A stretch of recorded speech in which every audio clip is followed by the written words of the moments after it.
요한일서 3장 1절에서 9절 저와 한 절씩 교독하도록 합니다. 보라, 아버지께서 어떠한 사랑을 우리에게 베푸사 하나님의 자녀라 일컬음을 받게 하셨는가. 우리가 그러하도다. 그러므로 세상이 우리를 알지 못함은 그를 알지 못함이라. 사랑하는 자들아, 우리가 지금은 하나님의 자녀라. 장래에 어떻게 될지는 아직 나타나지 아니하였으나 그가 나타나시면 우리가 그와 같은 줄 아는 것은 그의 참 모습 그대로 볼 것이기 때문이니. 네. 주를 향하여 이 소망을 가진 자마다 그의 깨끗하심과 같이 자기를 깨끗하게 하느니라. 죄를 짓는 자마다 불법을 행하나니 죄는 율법이라. 그가 우리 죄를 없애려고 나타나신 것을 너희가 아나니 그에게는 죄가 없느니라. 그 안에 거하는 자마다 범죄하지 아니하나니 범죄하는 자마다 그를 보지 못하였고 그를 알지도 못하였느니라. 자녀들아, 아무도 너희를 미혹하지 못하게 하라. 의를 행하는 자는 그의 의로우심과 같이 의롭고 죄를 짓는 자는 마귀에게 속하나니 마귀는 처음부터 범죄하니라. 하나님의 아들이 나타나신 것은 마귀의 일을 멸하려 다 같이요. 하나님께로부터 난 자마다 죄를 짓지 아니하나니 이는 하나님의 씨가 그의 속에 거하며 그도 범죄하지 못하는 것은 하나님께로부터 났습니다. 아멘. 신나는 말씀입니다. 마라나타 3번 할까요? 마라나타, 마라나타, 마라나타. 아멘. 오늘 이거 본문 말씀을 가지고 하나님의 씨라는 제목으로 우리 함께 은혜를 나눠보도록 하겠습니다. 오늘도 성령께서 교회들에게 하시는 음성이 여러분들에게 충만하게 되기를 축복합니다. 하나님의 기름 부으심이 있기를 축복합니다. 자, 하나님 아버지께서 어떠한 사랑을 우리에게 베푸사 하나님의 자녀라 일컬음을 받게 하셨는가로 오늘 본문은 시작되고 있습니다. 그러므로 우리 또한 동일한 상황입니다. 세상은 하나님의 자녀들을 안다 모른다? 몰라요. 하나님의 자녀들을 알아보지 못해요. 자, 요한일서 3장 1절 한 절만 더 읽어볼까요? 시작. 보라, 아버지께서 어떠한 사랑을 우리에게 베푸사 하나님의 자녀라 일컬음을 받게 하셨는가. 우리가 그러하도다. 그러므로 세상이 우리를 알지 못함은 그를 알지 못함이라. 아멘. 하나님을 모르는 자는요, 하나님의 자녀를 몰라요. 그러면 하나님의 자녀는 하나님을 알까요, 모를까요? 알지요. 아버지를 모르면 어떻게? 아들이. 그잖아요? 자, 우리에게도 동일한 것이 있어요. 이 말씀과 같이 우리에게도 동일한 게 있어요. 하나님을 모르는 자들은 우리를 알아보지 못한다는 말이에요. 또한 우리가 하는 말을 알아듣지 못한다는 말이에요. 그래서 싫어하는 거예요. 저와 여러분을 싫어하는 거예요. 싫어하는 사람 혹시 있지 않나요? 있어요, 없어요? 있죠. 없으면 이상한 거야, 그것도. 자, 하나님을 모르는 자는요, 지혜가 없는 자라고 성경은 지혜가 없는 자라고, 하나님을 모르는 자, 지혜가 없는 자를 일컬어 짐승이라고 성경은 표현하고 있어요. 그런 말 들어보셨나요? 성경이 그렇게 말씀하고 있어요. 자, 잠언 30장 2절 3절 한번 읽어볼까요? 시작. 나는 다른 사람에게 비하면 짐승이라. 내게는 사람의 총명이 있지 아니하니라. 나는 지혜를 배우지 못하였고 또 거룩하신 자를 아는 지식이 없거니와. 이 지혜는요, 성경에서 말하는 지혜는 예수 그리스도를 말하고 있어요. 하나님의 지혜는 예수 그리스도다 라고 성경은 말하고 있거든요. 그렇기 때문에 이 지혜가 없는 자는 짐승이라고 표현하고 있어요. 유다서에서는요, 이와 같은 내용을 다른 표현으로 뭐라고 표현하고 있냐면 본능으로 아는 것으로 살기 때문에 멸망한다 이렇게 말하고 있어요. 그러면 본능으로 사는, 짐승은 본능으로 산다 그래요. 지혜도 없지, 하나님을 아는 명철도 없지. 그렇기 때문에 짐승처럼 본능적으로 산다는 거예요. 그래서 그 본능적으로 살기 때문에 그 끝은 멸망이라고 그래요. 자, 이 말씀으로 또 부연 설명을 제가 드린다면 하나님을 모르는 자를 일컬어 짐승이라고 하고, 다시 말해 진리의 말씀을 깨닫지 못한 자는 지혜도 없는 자이며 거룩하신 자를 알지도 못한다라고 말하고 있어요. 성경은 진리예요. 믿으시면? 그래요. 그러면 우리의 모든 기준은 하나님의 말씀이 기준이어야 되는 거예요. 자, 지혜도 없고 거룩하신 자를 알지도 못하는 자를 일컬어 짐승이라고 성경은 표현하고 있는데요. 과연 이 말에 동의할 수 있는 사람이 얼마나 될지는 잘 모르겠어요. 그러나 성경은 그렇게 말씀하고 있어요. 성경은 결코 폐할 수 없는 진리이기 때문에 사람이 이해하는 것과는 관련이 없어요. 그냥 선포되어졌기 때문에 그래요. 진리는. 자, 요한일서 5장 20절 읽어볼까요? 시작. 또 아는 것은 하나님의 아들이 이르러 우리에게 지각을 주사 우리로 참된 자를 알게 하신 것과 또한 우리가 참된 자 곧 그의 아들 예수 그리스도 안에 있는 것이니 그는 참 하나님이시요 영생이시라.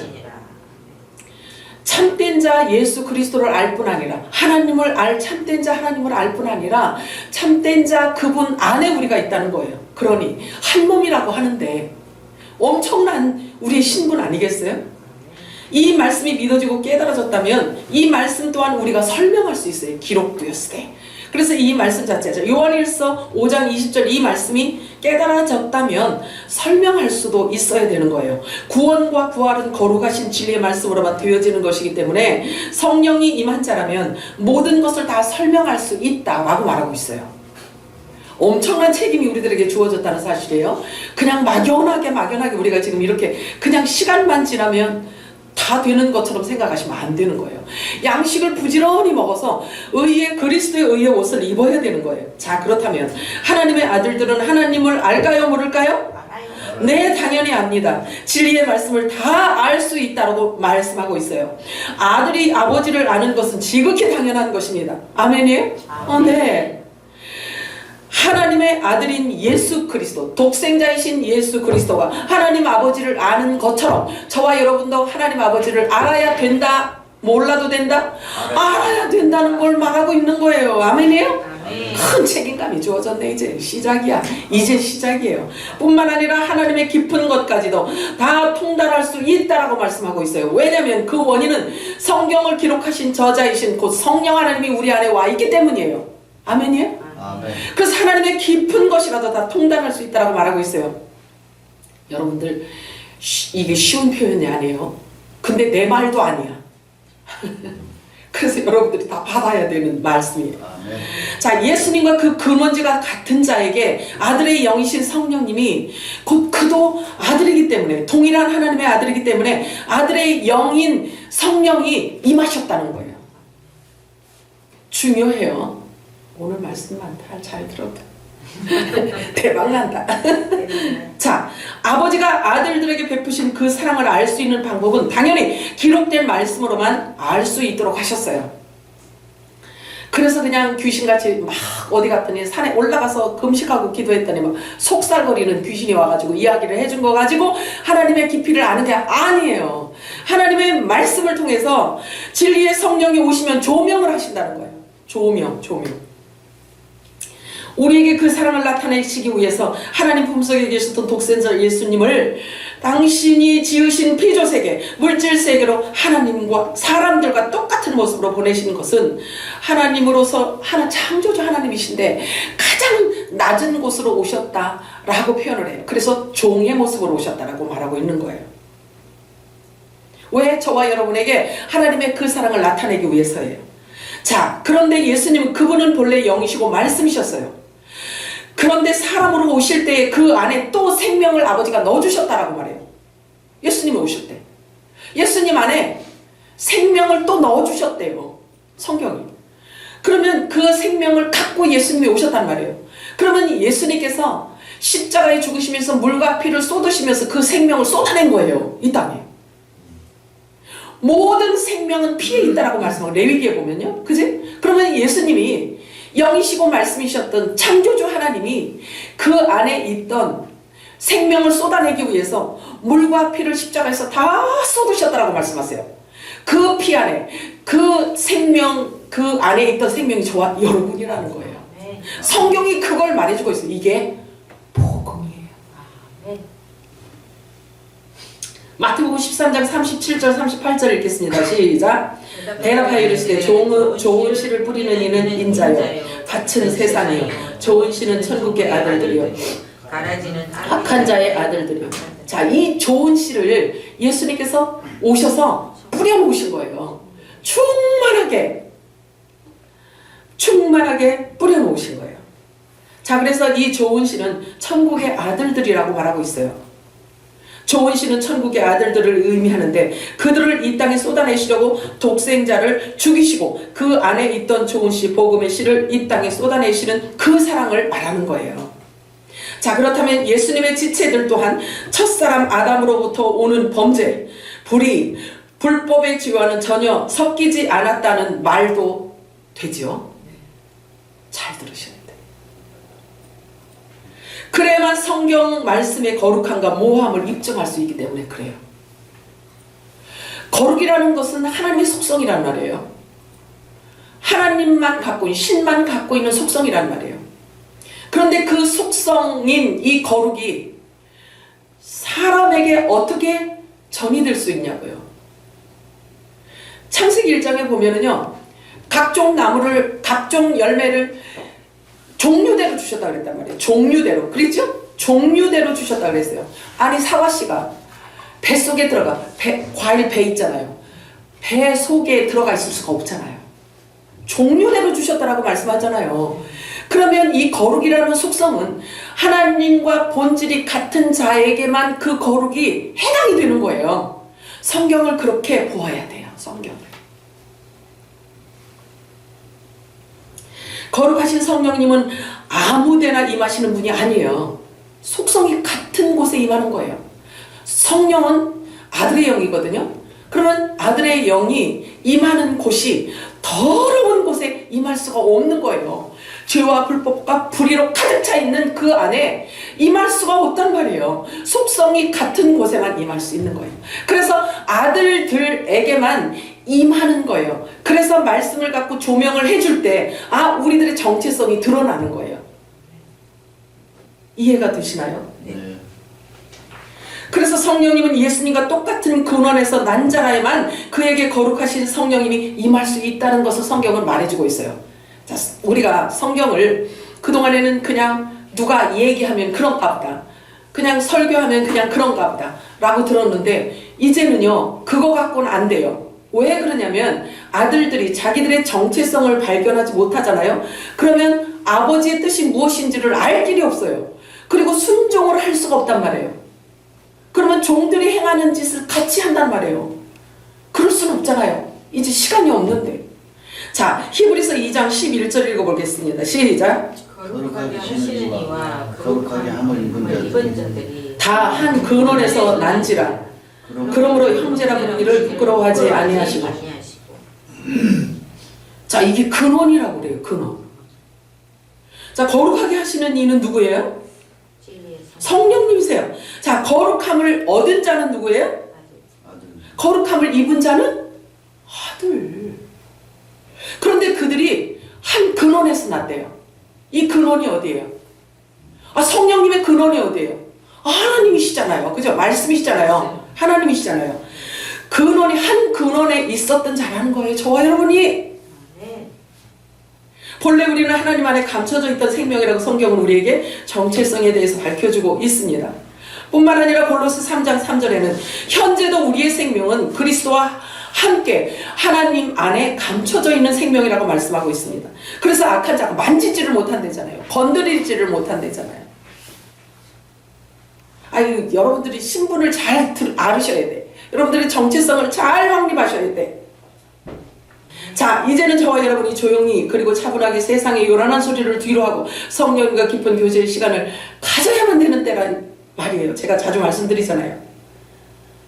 아니, 오늘 들은 걸로 그냥 귀 들은 걸로 이걸로 땡 치면 안 돼요. 자, 지금은 마지막 때라서 하나님의 마지막 답할 소리를 들어야 하기 때문입니다. 예수님과 한 몸을 이루고 있는 자라면 반드시 성령의 음성을 듣게 되어 있어요. 그래서 들어야 돼요. 자, 하나님과의 우리 관계, 그리고 세상과 나와의 관계, 이것은 연합의 관계를 말하고 있기 때문에 내가 어디에 연합되어져 있는지를 안다는 것은 너무나 중요한 일이에요. 내가 지금 세상과 어떤 관계인지 구분되어져 있나요? 거룩이 무슨 얘기인지 아세요? 거룩이? 소유라 그랬잖아요. 거룩이 소유라 그랬어요. 소유이면 땅에 속한 자냐 하늘에 속한 자이냐, 땅에 속한 자라고 한다면 땅에 소속이 되어 있어서 땅에 속한 자라고요.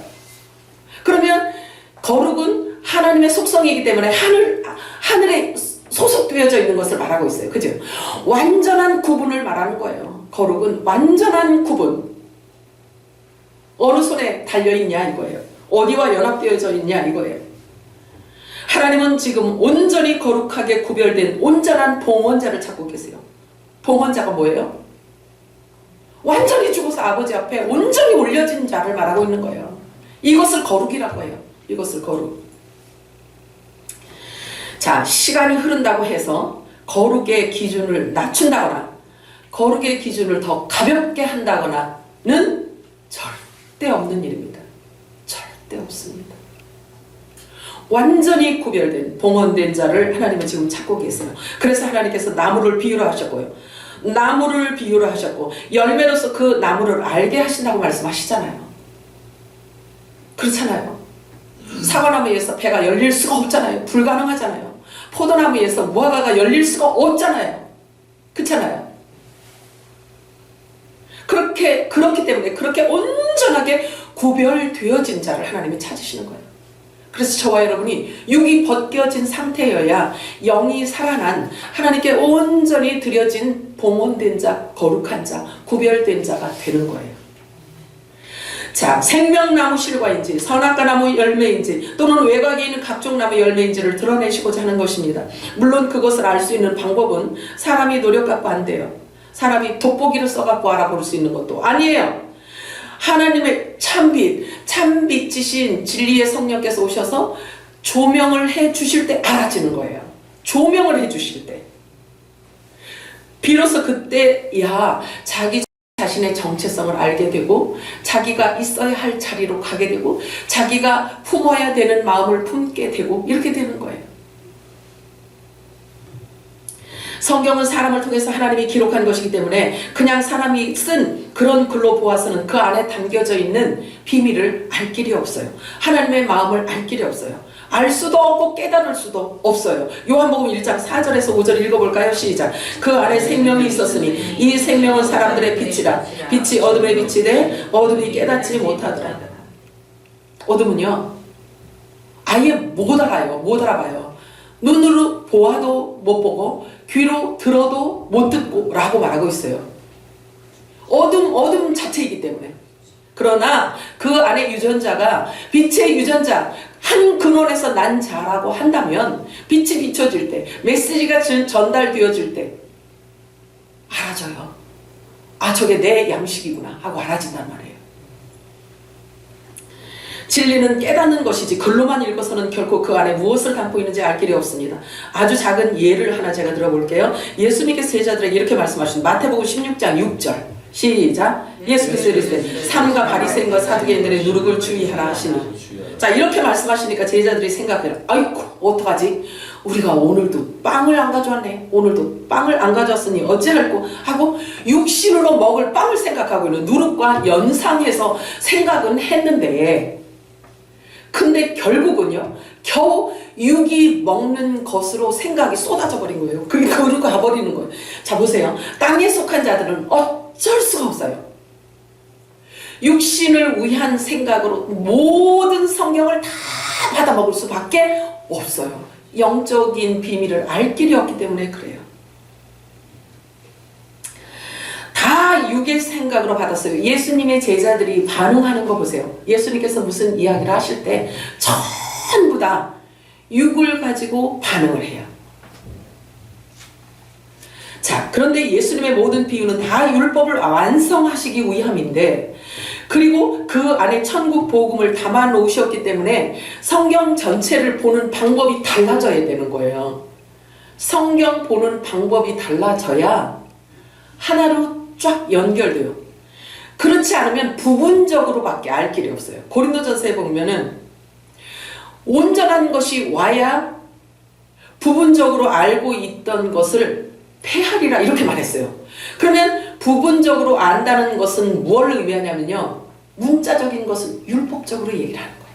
문자적인 것으로만 보고 부분적으로 예언하고 부분적으로 말하고 부분적으로 성경을 이해한다는 거예요. 그런데 온전한 것이 오면 이 땅의 것을 가지고 비유를 하신 걸 안다는 거예요. 아들의 영이 오면, 진리의 성령이 오시면. 그래서 성경을 볼 때 어떤 방법으로 보아야 되냐면 알파와 오메가를 보셔야 되는 거예요. 처음과 끝을 볼 수 있어야 되는 거예요. 그래야 말씀이 다 열어지게 되어 있는 거예요. 나는 알파와 오메가라고 말씀을 하셨기 때문에 그래요. 자, 지금까지는 모두 부분적으로 알았고 부분적으로 예언하였지만 온전한 것이 오면 부분적으로 알던 것이 폐하여진다고 말하고 있습니다. 고린도전서 13장 9절에서 12절 읽겠습니다. 시작.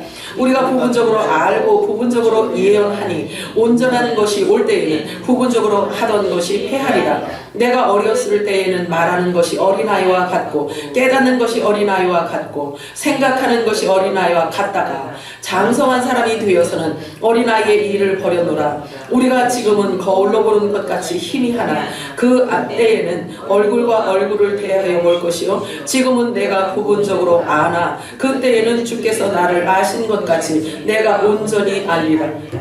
이렇게 되어진다는 거예요. 야, 신나죠? 그래서 바울은 이방 사도잖아요, 바울이. 그래서 바울이 이방 지체들에게, 이방 교회들에게 주신 모든 메시지는요, 전부 다 부활의 메시지예요. 다 부활의 메시지예요. 자, 예수님께서 율법을 복음으로 완성하셨음에도 불구하고 비유로 천국 복음을 감춰놓으신 이유는 성령의 사역이 있기 때문에 그래요. 성령님에게 그 사역을 위임하셨어요. 물론 성령님도 예수 이름으로 보내진, 예수 이름으로 오신 예수님의 영이에요. 그런데 성령의 사역을 예수님께서 말씀을 하셨기 때문에 성령의 사역으로 놓았기 때문에 비유로 말씀을 하신 거예요. 왜 그러냐면요, 그게 하나님의 놀라운 구원의 구속사적 지혜세요. 하나님이 사람을 구원하시는 데 있어 구원하시는 방법을 그렇게 하신 거예요. 다 어둠 속에 가두어 놨다가 빛이 딱 임하여 조명을 딱 하니까 거기에서 스물스물 이제 아들들이 나오는 거예요. 하나님의 구원하시는 방법이에요. 놀랍죠? 그런데 우리가 그 소리를 지금 듣고 있는 거예요.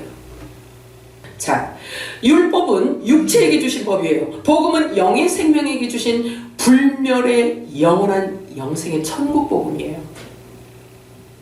이 영생하는 천국 복음은 육신의 죄를 사하시고 거룩해 하시며 죽은 자 살리시고 죄와 사망의 쇠사슬을 녹여버려요. 율법 아래 묶여 육체로 연약하여 사지 못했던 그것을 하나님은 부활로 그 일을 완성시키셨어요. 그래서 즉 불멸의 생명으로 육체에 붙어있던 죄와 사망의 법을 완전히 제거해버리신 거예요. 그래서 예수 그리스도의 지체들은요, 육체도 죽지 않는 그 불멸의 영원한 생명이 주어진 거예요. 아멘. 제자들에게 예수님께서 바리새인들의 누룩을 조심하라고 하니까 연상하기는 했는데 기껏해 육체의 떡으로 생각해냈잖아요. 어쩔 수 없이 육으로는 하나님과 대적이 될 수밖에 없어요. 대적이 될 수밖에 없어요. 그리고 하나님의 생각을 알 수도 없고 품을 수도 없고 순종할 수도 없고 따라갈 수가 없어요. 따라갈 수가 없어요. 자, 마태복음 16장 11절 12절 읽어볼까요? 시작. 떡의 말함이 아닌 줄을 깨닫지 못하느냐. 오직 바리새인과 사두개인들의 누룩을 주의하라 하시니 그제서야 제자들이 떡의 누룩이 아니요 바리새인과 사두개인들의 교훈을 상가라고 말씀하신 줄을 깨달으니라. 중요합니다. 성령께서 지금 교회들에게 하시는 음성이에요. 이게 무엇을 의미하는지를 여러분들이 듣는 귀가 있고 깨달아지기를 축복합니다. 자, 누룩을 조심하라고 하셨는데 그 의미는 바리새인들이 가르치는 교훈과 교리, 설교를 조심하라고 말씀하시는 거예요. 이렇듯 성경은 하나님께서 직접 조명해 주셔야만 깨달을 수가 있는 것입니다. 성경 말씀 한 구절 가지고요, 온갖 것들을 거기에다 가미해서 사람의 생각과 학식과 세상의 지식과 윤리와 도덕으로 거기에 짬뽕을 해서 주잖아요. 요게요, 이게 진노의, 하나님의 진노의 포도주를 먹이는 거고, 하나님의 진노의 포도주를 먹이는, 그거 먹으면요 하나님의 진노가 임하게 되어 있다고요. 그거는요, 섞인 포도주는.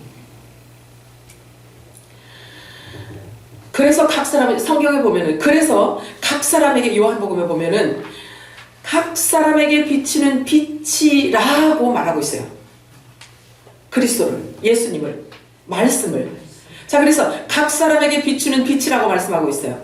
그래서 많은 사람들이 모여 있는데 각 사람에게 비추는 빛이래요. 그러면 각자 정체성에 따라서 말씀을 받는 반응이 다르다는 얘기예요. 나무가 다를 수 있다는 얘기를 말씀하고 있는 거예요. 그래서 성령이 임한 자가 있고 임하지 않은 자가 있는데 하나님의 말씀이 선포되어질 때 각각 자신의 정체성에 맞는 반응을 하게 된다는 말인데요. 하나님의 말씀이 선포되어질 때 누구는 영생의 말씀으로 받아서 자신이 먹어야 할 양식을 알고 먹고 또 먹고 먹어도 또 계속 먹고 싶고 우리 은솔이 우유 먹는 걸 내가 보니까 너무 이쁜 거예요. 우리가 영적인 양식을 저렇게 먹어야 되겠구나 라는 생각까지 들었어요. 우리 은솔이 우유를 주려고 하잖아요. 이거 흔들고 있으면 빨리 내놓으라고 울어요. 그래서 그거 타서 주잖아요. 그럼 숨도 안 쉬고 먹어. 숨도 안 쉬고. 세상에. 자, 보세요. 우리가 영적인 양식을 저게 우리의 양식이로구나. 저게 영원한 복음이로구나 라고 생각이 드는 자들은요. 이 안에 있는 영이 그걸 기뻐하고 즐거워한다. 알아본다는 거예요. 알아듣는다는 거예요. 그래서 어떻게 되냐면요. 예수 그리스도와 함께 예수 그리스도에게 표현하시는 것처럼 은혜와 진리가 충만하도록 우리를 그렇게 만들어요. 그 진리가, 그 말씀이. 왜냐면 성령의 말씀이기 때문에, 진리의 성령이기 때문에 그런 거예요. 자, 그뿐만 아니라 우리 배에서 생수의 강이 넘쳐 흐르리라고 말씀하셨잖아요. 자, 그래요. 우리에게 은혜와 진리가 풍성할 뿐만 아니라 우리 배에서 생수의 강이 넘쳐 흘러나게 된다라고 예수님 말씀하셨어요. 그렇게 되면 저와 여러분의 언어가 어떻게 되냐면 성령이 말하게 하심을 따라 말하는 자가 되는 거예요. 하나님에게 온전히 소속되어져 있다는 것을 말을 통해서, 열매를 통해서 알게 되는 거예요. 뿐만 아니라 에스겔서의 말씀을 인용한다면요, 하나님의 말씀을 들었을 때 처음에는 발목에 내 몸이 잠겨요. 처음에 들었을 때는 발목에 잠기고, 그 다음에는 무릎까지 차요. 나도 모르는 사이 자꾸 듣고 듣는 가운데 무릎까지 잠기게 돼요. 그리고 어느 순간에 허리까지 차게 돼요. 하나님의 말씀을 듣게 되면. 그리고 도저히 사람의 힘으로는 어쩔 수 없을 만큼 머리 위에까지 찰 때가 있어요. 머리까지 찰 때가 있다는 거예요. 자, 그렇게 되면 육신이 완전히 죽고 하나님의 영으로 점령당한 상태를 말하고 있는 거예요. 이것을 일컬어 육이 죽고 영이 살아난 자, 육이 벗겨지고 그리스도로 옷 입은 자, 또는 하나님의 전신갑주를 입은 자라고 말하는 거예요. 그러므로 있는 자는 더욱 넉넉하게 되네, 없는 자는 그 있는 것까지도 빼앗긴다는 말씀이 있잖아요. 이 말씀은 하나님의 말씀을 듣고 얼만큼 그 말씀이 내 육신이 되었느냐 아니냐를 표현하고 있는 거예요. 네 가지 밭이 있잖아요. 그죠? 네 가지 밭이 있어요. 있는 자란 그 말씀의 비유를 하시고, 씨 뿌리는 비유를 말씀하시고, 예수님께서 뭐라고 말씀하시냐면 있는 자는 더 받아 누리리라 이렇게 말씀하셨어요. 이건 뭘 의미하냐면요, 있는 자라는 것은 첫사람 아담에게로부터 온 자가 아닌 자를 말하고 있어요. 구분하고 있는 거예요. 그것을 구분하고 있단 말이에요. 그래서 있는 자란 예수님과 같은 근원에 존재하던 자들을 그렇게 표현해주고 있는 거예요. 예수님이 있는 자는 더 받으리라 이렇게 말씀해요. 사람은 다 똑같은데 뭐가 있단 말이야. 근원이 예수님과 같은 근원에 있는 자들을 그렇게 표현해 주는 거예요. 자, 보세요. 우리가 아무리 읽고 또 읽어도 있잖아요. 우리 진짜 몸이 녹는 것 같은 그런 말씀이 있어. 읽어도 또 읽어도 들으면 들을수록, 보면 볼수록 우리 몸이 녹아내리는 것 같은 이런 엄청난 메시지가 있어요. 한 번 더 읽으려고 그래요. 자, 히브리서 2장 11절 우리 한 번 더 읽겠습니다. 시작. 거룩하게 하시는 이와 거룩하게 함을 입은 자들이 다 한 근원에 거한 자라. 그러므로 형제라 부르기를 부끄러워하지 아니하시고. 네. 아멘. 이 말씀이 깨달아지면 여러분은 분명히 하나님께로부터 난 자들임이 분명합니다. 아멘. 이 복음이 여러분을 깨끗하게 하고 거룩하게 하여서 영원한 불멸의 생명의 주인공이 되게 하실 거예요. 아멘. 나 같은 무슬리도 하나님이 이렇게 만드실 거란 말이에요. 자, 믿음은 들음에서 나고 들음은 그리스도의 말씀으로 말미암기 때문에 그렇습니다. 그동안엔 전해주지 않았기 때문에 우리가 알 길이 없었어요. 자, 아무리 천국 복음을 전해도 듣는 이에 따라 달라질 수가 있습니다. 그래서 각 사람에게 비추는 빛이라고 말씀하고 있는데요, 예수님께서 모두 비유로 말씀하셨지만 가장 기본적인 비유가 바로 씨 뿌리는 비유인 거예요. 마태복음 13장 18절에서 22절 읽겠습니다. 시작. 그런즉 씨 뿌리는 비유를 들으라. 아무나 천국 말씀을 듣고 깨닫지 못할 때는 악한 자가 와서 그 마음에 뿌려진 것을 빼앗나니 이는 곧 길가에 뿌려진 자예요.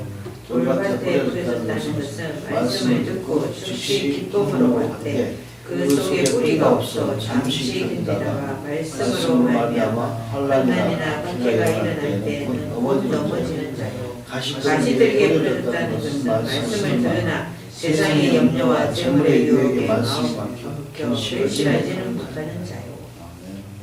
그렇죠? 누가복음 8장 11절까지 한번 여기 답이니까 시작. 이 비유는 이가 아니라 씨는 하나님의 말씀이에요. 예수님께서 씨 뿌리는 비유를 말씀하셨는데 결국은 말씀을 의미한다는 거예요. 자, 그래서 기쁨으로 받았지만 하나님의 말씀이 선포되어질 때 기쁨으로 받은 자가 있어요.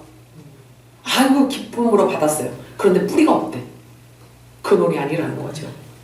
자, 깨닫지 못한 것도 뭘 의미하냐면 길가에 뿌려진 씨는요 깨닫지를 못한대요.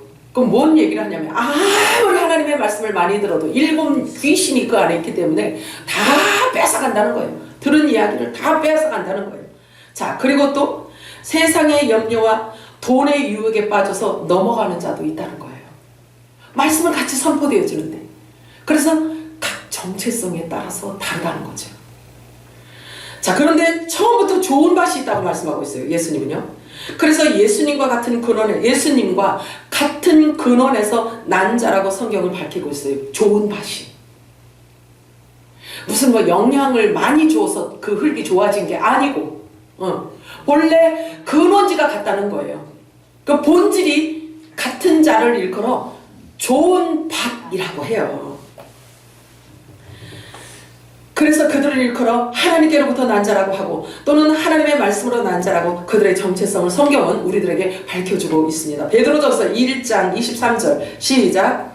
너희가 거듭난 것은 썩어질 씨로 된 것이 아니요 썩지 않을 씨로 된 것이니 살아있고 항상 있는 하나님의 말씀으로 된다. 아멘. 자, 이 사람이 거듭나게 하는 것은 이 썩어질 씨, 율법에 의한 육신의 양식으로 거듭날 수 있는 게 아니라는 거예요.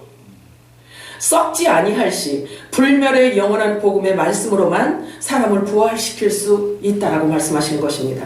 하나님께서 저와 여러분을 예수님과 한 형제로 부르는 것을 부끄러워하지 않으신다고 하시는데요. 그보다 더 좋은 일이 어디 있겠어요? 아멘. 그 이유를 오늘 본문에서는요 다음과 같이 설명해 주고 있어요. 요한일서 오늘 본문 3장 2절을 읽겠습니다. 시작. 사랑하는 자들아 우리가 지금은 하나님의 자녀라. 장래에 어떻게 될지는 아직 나타나지 않았으나 그가 나타나시면 우리가 그와 같을 줄을 아는 것은 그의 참모습 그대로 볼 것이기 때문이니. 아멘. 신나죠? 신나죠? 네. 자, 예수 그리스도 한 몸을 이룬 지체들은 모두 예수님과 똑같은 실령체를 입게 될 것을 이미 알고 계시기 때문에 지금은 이렇게 무술인 모습을 하고 있지만 그렇게 변모될 것을 이미 예수님은 내다보고 알고 계신단 말이에요. 그래서 형제라 부르기를 부끄러워하지 않으신대요. 내다보시고 있기 때문에. 그래서 이 초라해 보이는 우리의 모습이라 해도 형제라 부르는 것을 부끄러워하지 않으신다는 겁니다. 얼마나 중요한 말씀인지 몰라요. 이 진리의 말씀을 깨닫지 못하면 이러한 일들을 알 수도 없고 알지 못하면 믿을 수 없기 때문에 이 땅의 나그네의 삶을 인정할 수가 없어요. 그래서 육을 먼저 생각하게 되어 있단 말이에요. 그래서 말씀을 깨닫는 것이 얼마나 중요한지 몰라요. 얼마나 중요한지 몰라요. 자, 그래서 육신을 입고 살아가는 동안 어떻게 반응을 해야 하고 어떤 관점으로 살아가야 하는지를 모르기 때문에 그냥 육신을 따라 사는 거예요. 보여지는 대로, 들려지는 대로. 세상 물 흐르듯이 그 흐름을 타고 갈 수밖에 없는 거예요. 말씀이 깨달아지지 않으면 그럴 수밖에 없다는 거예요. 말씀을 모르면 그럴 수밖에 없다는 거죠. 내가 아무리 하나님 근원지에 놨던 자라 할지라도요. 말씀이 없으면 전해주는 자가 없으면 내가 깨닫지 못하면 들어본 적이 없으면 그렇게 종처럼 사는 거예요. 그렇게 살 수밖에 없는 거예요. 왜? 보여지는 것이 그거밖에 없으니까. 그래서 여러분 대박 났다니까. 주여. 자, 성경은 분명히 말씀하고 있어요. 로마서 8장 5절에서 8절 읽겠습니다. 시작. 육신을 따르는 자는 육신의 일을, 영을 따르는 자는 영의 일을 생각하나니 육신의 생각은 사망이요 영의 생각은 생명과 평안이니라. 육신의 생각은 하나님과 원수가 되나니 이는 하나님의 법에 굴복하지 아니할 뿐 아니라 할 수도 없으니라. 육신에 있는 자들은 하나님을 기쁘시게 할 수 없느니라. 그래요. 인간의 생각이 이렇게 무서워요. 인간의 생각과 느낌대로 살아가는 자는 하나님을 기쁘시게 하기는커녕 원수가 된대요. 하나님과 원수로 살아갈 수밖에 없다는 거예요. 자, 바울은 이렇게 표현하고 있어요. 빌립보서 3장 18절에서 21절 읽겠습니다. 시작. 내가 여러 번 너희에게 말했거니와 이제 눈물을 흘리며 말하노니 여러 사람들이 그리스도의 십자가의 원수로 행하느니라. 그들의 마침은 멸망이요 그들의 신은 패요 그 영광은 그들의 부끄러움에 있고 땅의 일을 생각하는 자라. 그러나 우리의 시민권은 하늘에 있는지라. 거기로부터 구원하는 자 곧 주 예수 그리스도를 기다리노니 그는 만물을 자기에게 복종하게 하실 수 있는 자의 역사로 우리의 낮은 몸을 자기 영광의 몸의 형체와 같이 변하게 하시리라. 엄청난 말씀이에요. 바울은 십자가에서 예수님이 죽으신 것 외에는 아무것도 내가 전하지 않기로 작정하였다라고 말해요. 그게 곧 부활의 복음인 거거든요. 자, 하나님의 일을 생각하지 않고 사람의 일을 생각한 사도 베드로에게는요, 예수님이 뭐라고 말씀하셨냐면 직접 사탄이라고 했어요. 자, 사탄.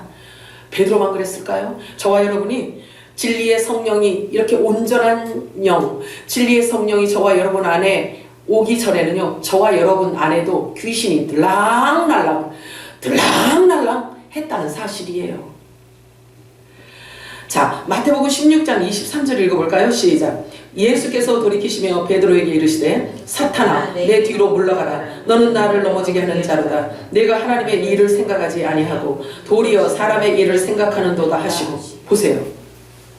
자, 하나님의 생각이 무엇인지를 모르는 자들은 전부 다 사람의 일을 생각하지 않겠어요? 세상 일을 생각하고 사람의 일을 생각하고. 당연하다고요. 당연하다고요. 모르는데, 하나님의 뜻을 모르는데. 그런데 하나님의 뜻을 가르쳐 주시는 분이 온전하신 성령이 오셔야 알게 된단 말이에요. 말씀을 조명해 주셔야. 말씀에는 다 기록되어 있어요. 난 알파와 오메가다 라고 말씀하신 예수님은요, 성경 창세기부터 계시록까지 하나님의 깊은 것까지 전부 다 기록해 놓으셨단 말이에요. 우리가 몰랐을 뿐이야. 몰라. 전해준 자도 없었어. 알 수가 없었어. 조명해 주는 분이 없었어. 아무것도 모르니까. 그러니까 세상 종하고 똑같이 살아왔단 말이에요. 전해주는 자가 없는데 어찌 들을 수가 있냐 이거예요. 그런데 때가 참에 진리의 성령을 하나님께서 마지막 늦은 비 성령으로 우리들에게 보내주신 거예요. 자, 사람이 일을 생각하는 자를 사탄이래요. 이거 인정할 수 있는 사람이 어디 있어? 그죠? 근데 진리의 성령이 오셔서 조명되어지고 육이 벗겨지면요, 그래서 사람의 생각은 사탄일 수밖에 없구나, 이게 알아지는 거예요. 대단하죠.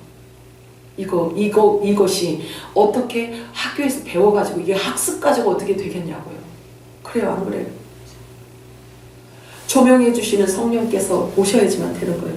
자, 아무렇게나 사람을 판단하고 설교를 판단하는 것은 사실 두려운 일이에요. 모두 주관적이기 때문에 그래요. 내가 들어보고 설교 잘해. 이게 너무 주관적이란 말이에요. 그렇잖아요? 근데 내가 무엇을 기준으로 해서 설교를 잘하나 못하나를 말할 수 있냐 이거예요. 자, 그러나 그 안에 하나님의 씨가 있는 자는 전혀 다르다고 해요. 성경에. 전혀 다르다고. 하나님의 씨, 오늘 제목이 하나님의 씨잖아요. 이 하나님의 씨가 있는 자들은요, 설교를 들으면 어둠의 메시지인지 빛의 메시지인지 알까요, 모를까요? 알아요. 자, 자, 부활을 경험한 바울은요, 다음과 같이 고백하고 있어요. 다음과 같이 말하고 있어요. 고린도전서 2장 15절 시작. 신령한 자는 모든 것을 판단하나 자기는 아무에게도 판단을 받지 아니하느니라. 대단하죠. 자, 이 말씀 자체를 이제 얼핏 이 말씀을 대충 사용하잖아요. 그럼 말이 안 되는 거라고요. 이렇게 말하는 자, 이거 고집하는 자를 아마 2단, 5단이라고도 할 거예요. 이거 막 적그리스도라고도 할 거예요. 그런데 진리의 성령이 임한 자들에게는 이 말씀 자체가 뭘 의미하는지를 알아진단 말이에요. 여기서 신령한 자란 곧 거룩하신 성령이 임한 거룩한 하늘 성전인 자를 말하고 있습니다. 말씀으로 난 자, 복음의 아들들은 본래 그가 있던 근원지가 바로 말씀 안에 있던 좋은 시, 생명이기 때문에 천국 복음이 임하고 빛의 조명을 받게 되면 반드시 그 진리를 깨닫게 되어 있다는 거예요. 대부분의 사람들은요, 설교를 잘하네 못하네로 판단을 합니다. 잘하고 못하는 그 기준이 다 주관적이라고 제가 말씀드렸잖아요. 주관적이라는 말이에요. 그렇기 때문에 그 사람이 하는 말이 다 옳을 수가 없다는 거예요. 그러면 우리가 기준을 어디에 두느냐예요. 기준을. 그러니까 그 기준을 알 수 있는 방법은 진리의 성령이 오셔야만 아는 거예요. 그래서 이 말씀 고린도전서 2장 15절 말씀이 저와 여러분 거가 되잖아요. 그러면 모든 것을 분별할 수 있는 거예요. 모든 것을 분별할 수 있어요. 그런데 자신은 누구에게도 판단받지를 않는다는 거예요. 엄청난 거죠. 이거 비슷한 말 같지만요, 어마어마한 거예요. 자, 예수님은 제자들을 보내시면서 하신 말씀이 있어요. 자, 잘하네 못하네 이것은요, 그게 옳은 말이 될 수가 없어요. 주관적이기 때문에, 개인의 생각이기 때문에 위험하단 말이에요. 하지만 예수님은 제자들을 보내시면서 하신 말씀이 있어요. 제자들을 내보내시면서 증인이 되어라 하고 내보냈어요. 그러면 보낸 자가 있고 보냄을 받은 자가 있잖아요. 그치? 그러면 보낸 자와 보냄을 받은 자는 하나라고요. 그래서 보낸 자가 준 말만 전해야 되는 거예요. 증인은 보내신 자의 것만 전해야 되는 것입니다. 더하거나 빼거나 자신의 생각을 가감하면 안 돼요. 그래서 이방인의 사도인 바울은요, 다음과 같은 고백을 하고 있어요. 갈라디아서 1장 10절 시작. 사람들에게 좋게 하랴 하나님께 좋게 하랴 사람들에게 기쁨을 구하랴 내가 지금까지 사람들의 기쁨을 구하였다면 그리스도의 종이 아니니라. 무슨 얘기인지 이해가 돼요? 그 당시에 예수님 십자가에서 죽으시고 부활하셨다라는 말을 전하면 유대인들한테요, 그냥 다 걸려요. 그 종교법에 걸린단 말이에요. 그런데 사람들을 좋게 하기 위해서, 사람들이 듣기 좋은 이야기를 하기 위해서 나는 십자가 부활을 그거를 멈출 수가 없다라는 얘기예요. 나는 십자가 부활을 멈출 수가 없다. 내가 사람을 좋게 하기 위하였다라고 한다면 말을 내가 골라서 했겠지. 예요. 그죠? 내가 말을 골라서 했겠지. 사람들이 좋아하는 말만 골라서 했겠지. 그렇다면 나는 그리스도의 종이 아니라는 거예요. 복음의 종이 아니라는 거예요. 그러면 그리스도와 아무 상관이 없는 자라는 거예요. 그러면 사람들에게 좋게 하기 위해서 보낸 자의 메시지를 무시한다면 이게 그리스도의 종이 아니라 누구의 종이 돼? 사탄의 종, 인간의 종, 사람의 종이라는 이야기예요. 나는 사람의 종이 아니다라는 것을 말하고 있는 거예요. 고린도전서 2장 2절 읽겠습니다. 시작. 내가 너희 중에서 예수 그리스도와 그의 십자가에 못 박힌 것 외에는 아무것도 알지 아니하기로 작정하였습니다. 그래요. 이게 부활 메시지를 말하고 있는 거예요. 사실은 지금도 마찬가지예요. 지금도 교회에서 사실은 우리 그동안에 한번 이야기해보세요. 한번 생각해보세요. 부활이라는 거에 대해서 샘물교회에 오니까 이렇게 그냥 귀가 딱쟁이 앉을 정도로 듣지. 이 부활의 메시지를 연중 행사로 1년에 한 번 듣잖아요. 부활은 구원인데, 구원을 얘기하는 건데. 우리가 믿는 믿음의 결국은 우리 구원이잖아요. 믿음의 결국은 구원인데, 구원의 결정체는요, 부활이란 말이에요. 그럼 떼놓을 수가 없단 말이에요, 이것은. 바울은 말해요. 주의 죽으심과 예수님의 죽으심과 부활 외에는 내가 아무것도 알지 않기로 작정하였다고 바울은 고백하고 있어요. 이것이 증인의 삶인 거예요. 또한 믿음의 결국은 구원이고 구원은 곧 부활을 뜻하기 때문입니다. 그러므로 그리스도의 지체들에게 증거된 새 언약의 복음은 곧 부활 복음인 거예요. 잊지 마시기 바랍니다. 맨날 부활 얘기 아주 그냥 지겨워 죽겠어. 그냥 생각하시면 안 돼요. 이게 우리 안에 있는 결정체를 우리가 자꾸 이 결정체를 끄집어내는 거예요. 끄집어내서 말씀과 연합하여 우리의 정체성을 견고하게 하는 거예요. 그래서 우리 육을 자꾸 벗기는 역할이거든요. 말림 메시지를 통해서. 자, 고린도전서 1장 18절 읽겠습니다. 시작. 십자가의 도가 멸망하는 자들에게는 미련한 것이요 구원을 받는 우리에게는 하나님의 능력이라. 이 능력이 부활인 거예요. 죄와 사망의 왕로로 타던 사탄이 가장 몸서리치게 싫어하는 게 뭔지 아세요? 부활이에요. 부활. 그래서 예수님이 부활을 하셨는데, 분명히 부활하셨는데 이 로마 군인들에게 돈을 주면서 제자들이 그 시체를 가져갔다라고 너희들이 말해라, 그렇게 말하잖아요. 왜 그러냐면요, 부활 자체는 사탄이 머리가 깨지는 순간이거든요. 사탄이 멸망당하는 것을 부활이라고 하는 거예요. 왜? 그들은 죄와 사망의 권세를 갖고 왕노로 됐잖아요. 그런데 아니 부활을 하다 보니까 지들이 완전히 멸절당하고 마는 거예요. 머리가 박살나는 거예요. 부활. 그래서 부활 메시지를 싫어하는 거예요.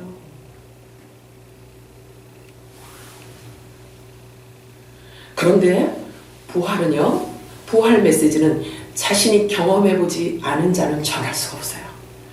부활의 영이 임하지 않고는 이 말씀을 깨달을 수도 없고 알 수도 없고 전할 수도 없어요. 안 보이니까. 그래서 부분적으로 알 수밖에 없고 부분적으로 예언할 수밖에 없었던 거예요. 우리가 그동안에 부활 이야기 잘 못 들었잖아요. 왜냐하면 경험한 자가 없기 때문에 그런 거예요. 그러나 온전한 것이 오면, 즉 부활의 영이 오시면 부분적으로 알고 부분적으로 예언했던 것이 폐하여진다고 말하고 있어요. 자, 요한일서 3장 7절에서 9절 읽겠습니다. 시작. 자녀들아, 아무도 너희를 미혹하지 못하게 하라. 의를 행하는 자는 그의 의로우심과 같이 의롭고 죄를 짓는 자는 마귀에게 속하느니 마귀는 처음부터 범죄합니다. 하나님의 아들이 나타나신 것은 마귀의 일을 멸하려 하십니다. 하나님께로부터 난 자, 죄를 짓지 아니하는 이는 하나님의 씨가 그 속에 거하며 그도 범죄하지 못하는 것은 하나님께로부터 났습니다. 아멘. 중요한 말씀입니다. 하나님의 씨가 속에 거한 자들은 죄를 지을 수가 없대요. 그리고 의를 행한다는 거예요. 의를 행한다는 거예요. 자, 바울이 탄식하는 것은 많은 사람들이 그리스도의 십자가의 원수로 행하는 것 때문에 눈물을 흘렸다고 고백하고 있어요. 저와 여러분도 이 눈물이 있어야 되는 거예요. 이게 중보의 영이거든요. 자, 고린도전서 2장 11절 읽겠습니다. 시작. 사람의 일을 사람의 속에 있는 영 외에 누가 알리요? 이와 같이 하나님의 일도 하나님의 영 외에는 아무도 알지 못하느니라. 보세요. 하나님의 일을 아는 방법은 하나님의 영이 임한 자여야만 안다는 거예요. 그죠? 자, 말씀이 이렇게 해서 드러나죠. 다 나타나죠? 하나님의 영이 임하면 하나님의 이 일을 생각하게 되어 있어요. 하나님의 영이 없는 자는 반드시 육으로 생각하고 십자가의 원수로 살아갈 수밖에 없는 것입니다. 로마서 8장 9절 읽어볼까요? 시작.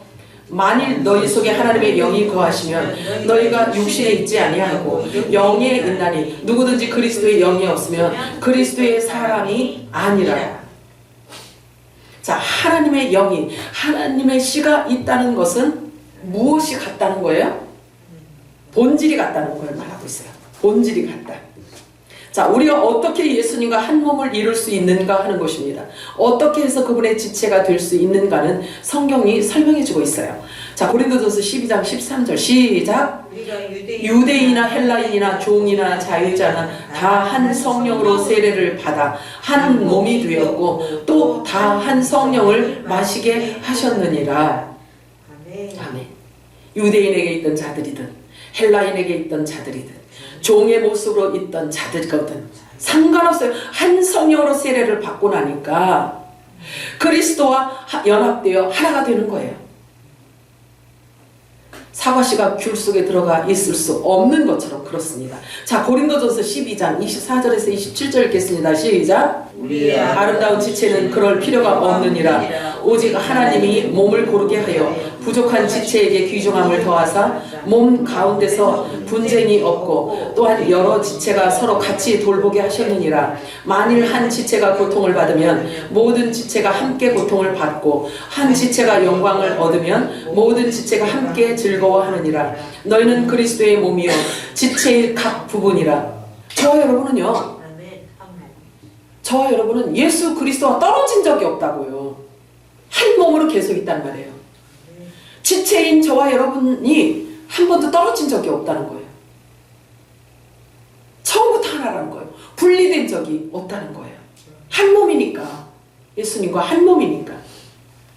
자, 하나님의 씨가 있다는 것은요, 본질이 같다는 것을 말씀하고 있습니다. 각종 그 종류대로 씨를 주셨기 때문에 그래요. 말씀으로 기록되었을 때, 이 우리가 이렇게 이야기하는 걸 가지고 누가 막 반격을 가하면요, 기록되었을 때 하고 창세기를 말씀을 찾아서 읽도록 해줘야 돼요. 이게 그래서 설명할 수 있어야 되고, 전하는 자는 부지런히 먹고 채워야 되는 거예요. 그래서 발목에서 무릎으로, 무릎에서 허리로, 허리에서 수영하는 대로. 그래서 성령이 말하게 하심을 따라 이 안에서 절절절절 생수에게 넘쳐 흘러야 되는 거예요. 아시겠어요? 신나, 지금 신나. 내가 사람을 기쁘게 하려 하나님을 기쁘시게 하려. 내가 사람을 기쁘게 하고자 했다면 예수님의 부활을 전하지 않았을 것이다. 그러나 나는 예수 그리스도의 십자가 부활 외에는 아무것도 알지 않기로 작정하였다. 그리고 나는 그 일에 맴이 되었다고 고백하고 있는 이 바울처럼, 이 바울이 기록한 서신서는 모두 예수 그리스도의 지체들에게 주시는 놀라운 메시지인 거예요. 이게 진짜 복음인 거예요. 잊어서는 안 됩니다. 여기에 우리가 무엇을 더하거나 빼거나 할 이유가 없어요. 이유가 없죠. 이 더하느라고 애쓰고 빼느라고 애쓸 필요 없어요. 성령이 말하게 하심을 따라 말하시면 되는 거예요. 성경의 저자가 누구라 그랬어요? 성령 하나님이시잖아요. 자, 바울은 자신을 일컬어 복음의 종, 그리스도의 종이라고 스스로 말하고 있습니다. 종은 주인이 시키는 일만 하는 자를 말합니다. 우리가 그리스도의 지체라면 머리 되시는 그리스도께서 전하라는 것만 전하면 돼요. 왜냐하면 그것이 진리고 불멸의 영생의 말씀이고 그것이 바로 영원한 복음이기 때문에 그렇습니다. 실제로도 그리스도의 지체가 맞는다면, 저와 여러분이 실제로 그리스도의 지체가 맞는다고 한다면 반드시 성령이 말하게 하심을 따라 말하도록 되어 있어요. 아무나 예수님의 지체라고 말할 수는 없는 거예요. 이렇게 살고 있는데 나는 예수 그리스도의 지체, 성경에 보니까 하나님의 지체래, 예수님과 하나래, 한 몸이래. 이게 말이 안 통하는 거예요. 지금은 더더욱 그래요. 제가 말씀을 드렸는데 윤리와 도덕의 죄는 세상 법이 해결한다고 했죠.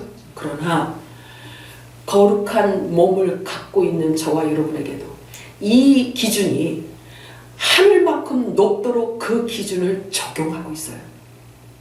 반드시 알아야 돼요. 하나님의 지체니까 아무렇게나 살아도 된다? 은혜가, 죄가 많은 곳에 은혜가 넘친다? 이런 말 갖고도 사용하는 사람이 있어요. 이 악한 사탄, 그러니까 사탄이 그렇게 만들어가는 거죠, 사람을. 죄가 많은 곳에 은혜가 많대, 죄가 많은 곳에 은혜가 넘친대.